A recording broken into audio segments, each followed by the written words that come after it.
Good morning sir. Good morning. बैठ जाओ। मनु नहीं आया? सर वो खेलने में व्यस्त है। वो आया था लेकिन भाग गया। विनय चंद्रन तुगलक।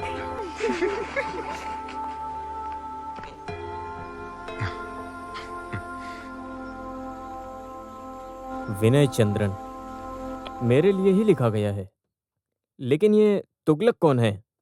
पता है किसी को? किरण, तुम्हें पता है? नहीं सर, क्या पता, कुछ पता नहीं सर। तुम नहीं जानते हो क्या?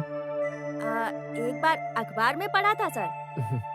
इतना ही काफी नहीं कि तुमने एक बार अखबार में पढ़ा। एक बार अखबार से कुछ नहीं पता चलता। बैठ जाओ। वो एक कुशल राजा थे जिन्होंने 1326 ईस्वी के समय 26 सालों तक दिल्ली की राजधानी बनाकर उत्तर भारत पर शासन किया। मोहम्मद बिन तुगलक। उन्होंने अपने कई सपनों को बहादुरी से साकार किया, लेकिन उसके कुछ साल बाद दिल्ली की शान और संपत्ति बर्बाद हुई, क्योंकि उनकी बनाई हुई योजनाएं पूरी तरह से असफल हो गई थीं। आज के दिन जिन लोगों की बनाई हुई योजनाएं असफल होती हैं, वहीं से लोगों का मजाक उड़ना शुरू होता है। तुम लोगों को भी दूसरों का मजाक उड़ाने का हक है, तो आज से इस नोटबुक में नोट करना शुरू करो। जाल फेंक रहे हैं ताकि हम चाहे वो कहानी हो, कविता हो या कुछ और। आज से ये नोटबुक यहीं रखा मिलेगा और अच्छे नोट्स के लिए इनाम मिलेगा, समझे? पढ़ाने के लिए जाल फेंक रहे हैं।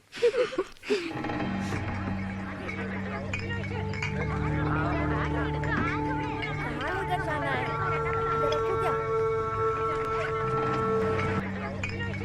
अरे सुनो, सारे बोतल धो के रख दो। तुम लोगों को स्कूल का नाम पता है? ना मुझे भी रखना है। हाँ। ओहो, जाओ, जाओ, संभल के क्या कर रहा है तू? चल चल चल आगे बढ़। मैंने उसे देखा था उस दिन, बड़ा मजा आया था। अरे पुलिस वाले ने उस दिन रोका मुझे।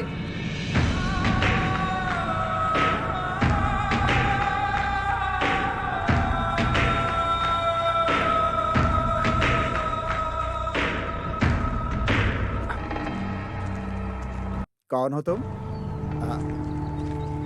हमारे मास्टर। अच्छा, स्कूल मास्टर हमारे शराब के अड्डे पर क्यों?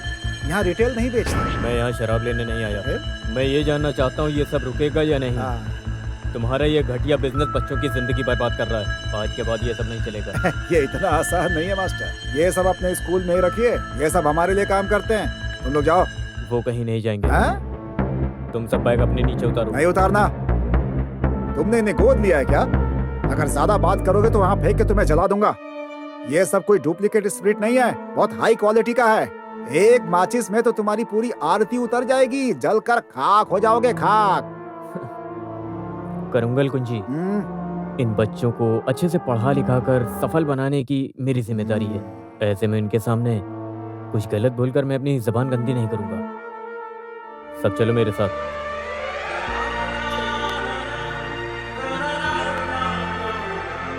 इन्हें नहीं जाने दे सकते। मुझे जाने दो।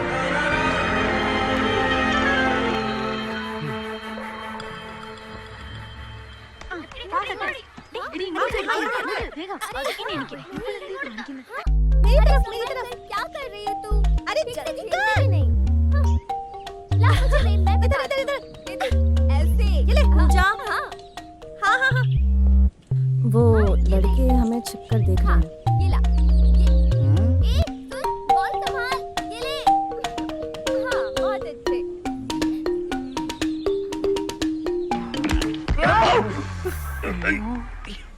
ये बहुत बड़े नालायक हैं सर। बस स्टॉप हो चाहे प्लेग्राउंड हो, कहीं से भी छुपकर देखते रहते हैं। टीचर ने जो बोला वो सच है क्या? हम तो उनका खेल देख रहे थे ओहो, बस। ऐसा कौन सा वर्ल्ड कप मैच चल रहा था जो दूरबीन से देखना पड़ा? ये लोग इंतजार में रहते हैं कि कोई लड़की गिरे और ये उसको देखें। अरे दोबारा मुझे सुनने को ना मिले। चलो अपनी क्लास में जाओ। सर, ये लो। इसे वहीं रहने दो। हाँ सही कहा। जाओ जाओ क्लास में जाओ, जाओ जाओ चलो। देखा आपने कितनी जल्दी माफ कर दिया। बेवकूफ़ी आखिर कौन नहीं करता टीचर। इस जनरेशन के बच्चों में ये समस्याएं बहुत ही आम हो गई हैं। उन्हें मारने के बजाय अगर हम उन्हें समझाएंगे तो उन पर जल्दी असर पड़ेगा। एक तरह से ये उन्हें सपोर्ट ही कर रहे हैं। सबसे ज्यादा सुधार की जरूरत तो इन्हें ही है। टीचर, शुरू से ही शॉर्ट टेम्पर्ड रही है। बैठो, बैठो, बैठो, बैठो, बैठो। तुम्हें कुछ बताना था मुझे वो। हाँ, अ, कल पालियम गेस्ट हाउस में मंत्री जी आने वाले हैं। हाँ, हाँ। क्यों ना हम उनसे जाकर मिलें सर? अरे ऐसा करके कुछ नहीं होगा। वो तो खुद इसे बंद करके सरकारी हॉस्पिटल बनाना चाहते हैं। वो तो उनकी मर्जी हाँ, है। हालांकि ये स्कूल शिक्षा मंत्री के अपने निर्वाचन क्षेत्र में है। क्या हम कम से कम ये बात वहां जाकर उन्हें याद नहीं दिला सकते? हाँ। अपने साथ एसके को लेकर जाओ, वो मंत्री के पार्टी का आदमी ओह, है। मेरी पार्टी का है तो क्या मैं स्कूल को अपने कंधे पर लेकर घूमूं? कितने बच्चे हैं? ऊपर वाले की कृपा से मेरा एक बेटा है। तुम्हारे बच्चे नहीं पूछ रहा हूँ, स्कूल में कितने बच्चे हैं पूछ रहा हूँ। 57, 57। अगर तुमने बाकियों को जाने से रोका होता तो सरकार को स्कूल बंद करने में सोचना भी पड़ता। अगर तुम्हें ट्रांसफर चाहिए तो मुझसे बोलो, मैं ट्रांसफर का इंतजाम कर दूंगा। खामखा मेरा दिमाग मत खाओ, समझ गए? हमें उसकी जरूरत नहीं है। आपको ये कैसे पता चला कि वो सरकारी स्कूल है? सर, आपने अपने निर्वाचन क्षेत्र के बारे में आए दिन अक्सर बात करते रहते हैं, जबकि पिछले 10 सालों में आप केवल एक बार ही वहां गए हैं। सही कहा ना मैंने? और जब केएनपी पार्टी के लोग वन्नामलाई के घर घर वोट मांगने गए तो डरे हुए थे। और यही नहीं, आप दौड़े दौड़े वन्नामलाई यानी अपने गांव पहुंचे। केएनपी की लाख कोशिशों के बाद भी गांव वालों ने आपको वोट दिया। आपकी इज्जत, मान सम्मान, आपकी पार्टी को जिताते आ रहे हैं। उन्होंने उस समय भी आपको धोखा नहीं दिया जब वहां चिकित्सा सुविधा, पानी, बिजली की कोई सुविधा नहीं थी। बहुत भोले लोग हैं वो। बेचारे इतने भोले हैं कि वो ये भी नहीं जानते कि ऐसा कोई परिवर्तन जो शायद कभी होगा ही नहीं सर। उनके मासूम बच्चे ही हमारे स्कूल की दौलत हैं। 8वीं और 9वीं में प्रवेश परीक्षा चल रही हैं और बहुत कम स्कूलों में ऐसे बच्चों को एडमिशन मिलता है। उनके भविष्य का सवाल है सर। अगर हम उन बच्चों को सही रास्ते पर नहीं लाए तो उनका भविष्य खराब हो जाएगा। तो सर, आपसे ये अनुरोध है कि इस हालत में बच्चों के भविष्य की चिंता करिए सर। मुझे और कुछ नहीं चाहिए सर, बस यही विनती है आपसे। अरे विनय चंद्र, एक बच्चा जब भूख से रोते रहता है ना, तो जब तक उसकी माँ सीरियल देख रही होती है तब तक वो उसे दूध नहीं पिलाती है, समझ गए ना?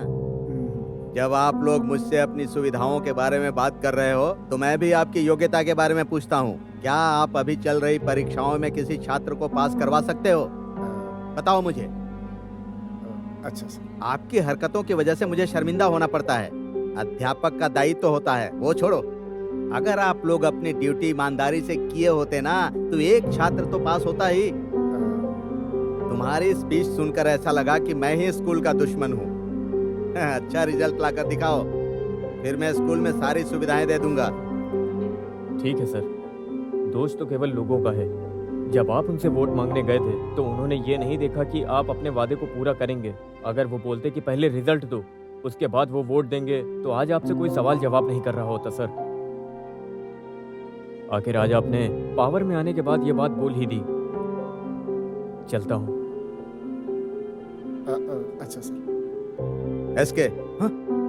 कौन है ये महाशय? बहुत बड़ी बड़ी बातें करता है ये, लेकिन जो बोलता है सच है।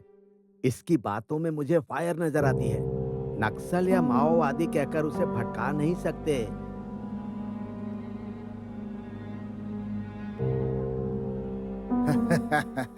अब तुम्हारा क्या विचार है? मैंने सोच लिया है, हमें अपने 12 SSLC बैच के छात्रों को A ग्रेड के तहत पास करना होगा।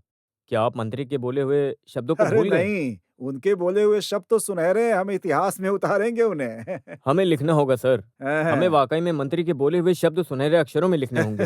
अरे ये असंभव काम है। मेरे हिसाब से तो ये सब बिल्कुल पागलपनी चल रहा है। कोई फायदा नहीं है। ठीक है, ठीक है। ये लो चाय। हाँ, देखो, अगर तुम चाहते हो कि एक गुच्छे में 100 नारियल लगे तो ये समझ लो कि ये बिल्कुल असंभव बात है। हो ही नहीं सकता ऐसा। जो हो नहीं सकता उसके बारे में क्यों सोचे? सोचने से अच्छा है कि अपना काम करो और मस्त रहो। क्या पढ़ना? तुम भी बस बेवजह की चीजों को छोड़ दो। देखो, अपना विनय छात्रों को पढ़ाकर उन्हें परीक्षा पास करवा सकता है, लेकिन उनके पास दिमाग होगा तो वो काम करेंगे। बताओ, करेंगे? उनको भी तो इस्तेमाल ही करना है ना। सब कुछ होगा सर। उसके लिए बस इतना ही काफी है, जब हम उनके प्लस और माइनस को सुधारने की कोशिश करेंगे। लेकिन उनकी आप जड़ें तो समझो मेरी बात को सर। लिखा होगा 100% रिजल्ट देने वाले वन्नामलाई हाई स्कूल के हेडमास्टर करुणाकर कुरूप जी को शिक्षा मंत्री के द्वारा गोल्डन शॉल भेंट की गई और आपकी फोटो। सुन रही हो? अगर इस तरह की खबर न्यूज़पेपर पर आती है तो क्या आपको उस फोटो को लैमिनेट करने और अपने हॉल में लटकाने में कोई आपत्ति होगी सर?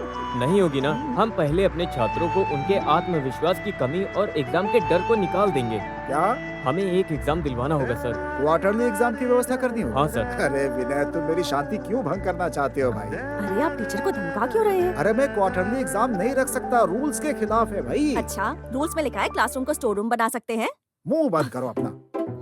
एक मास्टर ने यही व्यवस्था करने के लिए कहा था, सस्पेंड हो गए बेचारे। ऐसा कुछ नहीं होगा सर। हाँ? ये मेरी जिम्मेदारी है। आप केवल हाँ बोल दीजिए, इतना ही काफी है। अरे सुनिए ना, हाँ बोल दीजिए। अच्छा करने की ही तो बात कर रहे हैं, और जब वो जिम्मेदारी लेने को तैयार है तो आप क्यों मना कर रहे हैं? Thank you sir. दीदी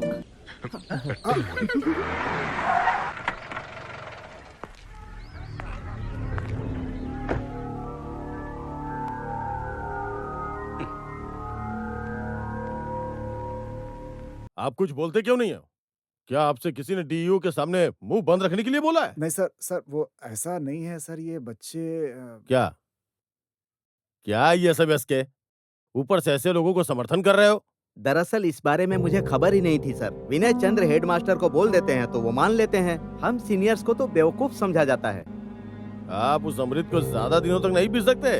सरकार आपको अपनी मर्जी से चलने के लिए सैलरी नहीं देती है, समझे कि नहीं? यहाँ चाहे कुछ अच्छा हो या बुरा हो, सारी जिम्मेदारी आपकी। आपको हमें जवाब देना ही पड़ेगा। सर, अगर आपके लिए आज जवाब मांगना जरूरी है तो मैं आपको जवाब दूंगा। ओह, दुगला। अच्छा तो बताओ, क्या है तुम्हारा जवाब? सर, आत्मविश्वास की कमी और परीक्षा का डर ही हमारे छात्रों की पहली समस्या है, और इसे बदलने के लिए ये सवाल हर छात्र के दिल में रहता है। बकवास है ये। सरकार ने परीक्षाओं की समस्या से निपटने के लिए क्वार्टरली एग्जाम कराने का निर्णय लिया है। तुम एक काम तो करते नहीं हो। तुम्हारे परिवर्तन लाने की ख्वाहिश में बहुत काम आएगा। क्यों ना तुम अपनी एक पार्टी शुरू कर दो, हमारे राज्य की बाकी समस्याओं को भी हल करो। क्या हुआ, बोलती बंद हो गई? सर, मैं एक साधारण इंसान हूँ। मेरे जैसे गरीब बच्चे ऐसे सरकारी स्कूल में पढ़ सकते हैं। अगर सरकारी स्कूलों में इस तरह से पढ़ाई होगी, आगे चलकर यही बच्चे बेरोजगारों की गिनती में गिने जाएंगे। सरकारी स्कूल में पढ़ाई मिल जाए तो क्या बच्चे महंगे स्कूलों में पढ़ने का सपना देखेंगे?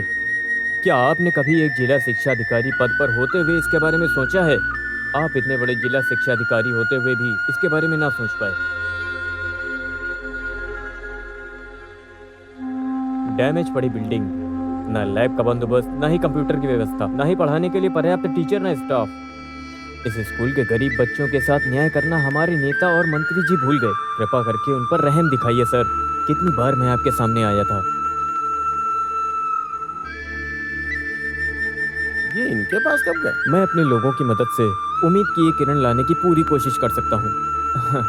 भले आप अपनी भाषा में मेरे नाम के साथ तुगलक जोड़ सकते हैं, लेकिन मैं इस नाम को अपने लिए कॉम्प्लीमेंट समझता हूँ। तुम्हारा यही कॉम्प्लीमेंट तुम्हारा सस्पेंशन ऑर्डर बनेगा।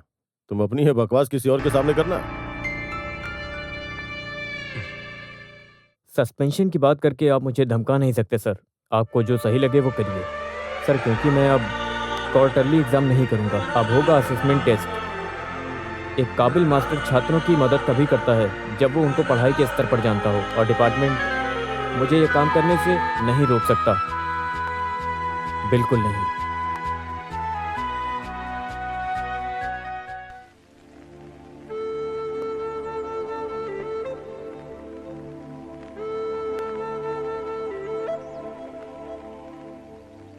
इसको बनाने वाले को छोड़कर बाकी सब बैठ जाएं।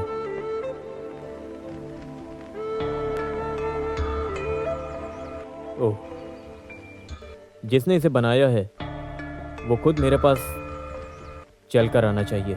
इसके बाद मैं ही कुछ आके पढ़ाऊंगा।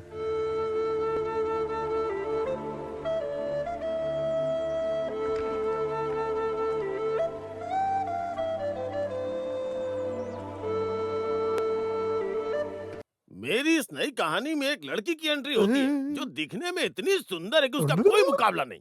जब भी कोई सुंदरी देखूं मेरा दिल दौड़े हौले हौले हौले हौले। नमस्ते। नमस्ते। हाँ, क्वार्टरली एग्जाम का डर और आत्मविश्वास, कैसी कैसी बातें हो रही है। छात्रों ने बंदर की पूंछ में माला डालकर ऐसी सोच का स्वागत किया है। इतना नाटक कैसे चलेगा? अरे ऐसे मत बोलो मास्टर जी। हमारे स्कूल में एक ही टीचर है जो बेस्ट टीचर के अवार्ड जीत सकता है। इसलिए उनके सामने थोड़ी इज्जत से पेश आओ। एक शिक्षक का सिर तभी ऊंचा हो सकता है जब वो अपने शिष्य को अच्छी शिक्षा दे और शिक्षा देके उसे विद्वान बना सके, ताकि उसे शिक्षा का मूल समझ आए। अरे ये कोई कविता नहीं है, ये हर शिक्षक को करना चाहिए ताकि उसके बच्चे अच्छे से पढ़ाई करें। इससे ये पता चलता है अच्छा शिक्षक वही है जो छात्र को अंधकार से उजाले की तरफ ले जाता है, और ऐसा शिक्षक ही अपने बच्चों के जीवन से अंधकार का पाठ हमेशा के लिए मिटा देता है। आपकी भाषा में वही जो उन्हें पैरों पर खड़ा कर सके। मैं एक मास्टर का ही बेटा हूँ, इसके साथ मैं खुद ही मास्टर हूँ। भले ही क्लासरूम में ब्लैक बोर्ड में कार्टून चित्र बनाकर मुझे बेइज्जत किया जाए, लेकिन मैं अपने छात्रों के प्रति अपने काम से कभी नहीं भूलने वाला। कौन से काम समझा उसे बोलते हैं जिम्मेदारी। आप कैसे समझ सकते हो भला?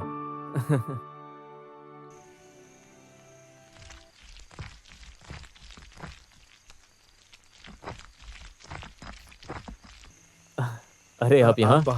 आप बाहर दरवाजा खुला छोड़कर यहाँ खाना बना रहे हो, ये तो बड़ी कमाल की बात है। हाँ, मजा आ गया। आपको ऐसा क्यों लगता है तंबुरन भाई? क्या बताएं, जब मैंने अपनी जिंदगी का पहला काम किया था तब मैं एक ऑफिसर से यहाँ भी ऐसे ही खाना बनवाया करता था। हर दिन पैसा मिलता था। वो साहब मुझे स्वीपर स्वीपर कहकर बुलाते थे। वहां रहकर तो मैं अपना नाम ही भूल गया। एक दिन मैंने प्यारी सी आवाज में कुंजू रमन नाम सुना। जब मैंने देखा तो वो ललिता थी, जो एक असिस्टेंट विलेज ऑफिसर के रूप में नई आई थी। उन्होंने सभी से कहा कि स्वीपर कहने की बजाय थंबूरन बुलाएं। तब से मेरा नाम थंबूरन पड़ गया, और ललित अंबिका, जिसने मुझे थंबूरन नाम दिया, वो आज मेरी पत्नी है। पत्नी। समझ गए? हर कोई कहता है कि अगर हम इंटरकास्ट मैरिज करेंगे तो हमारा बच्चा बहुत उज्जवल होगा, लेकिन भगवान ने हमें बच्चा ही नहीं दिया जिंदगी भर।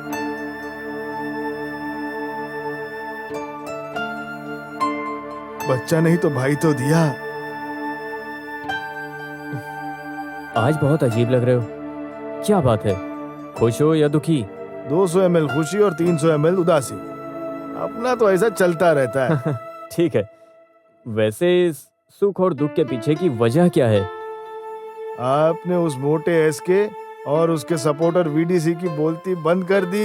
ये मेरे लिए है 200 ml की खुशी, 200 ml। और 300 ml का दुख? आपकी लाइफ के बारे में सोचा, जो कि कानून और केस के तहत घूमने वाला है, तो मुझे उसका दुख हुआ। मतलब उन्हें आप पर केस चलाने के तरीके को एनालाइज करना होगा। उन्हें जो करना है करने दो, हमें जब कुछ दिखाई देगा तब हम बात करेंगे।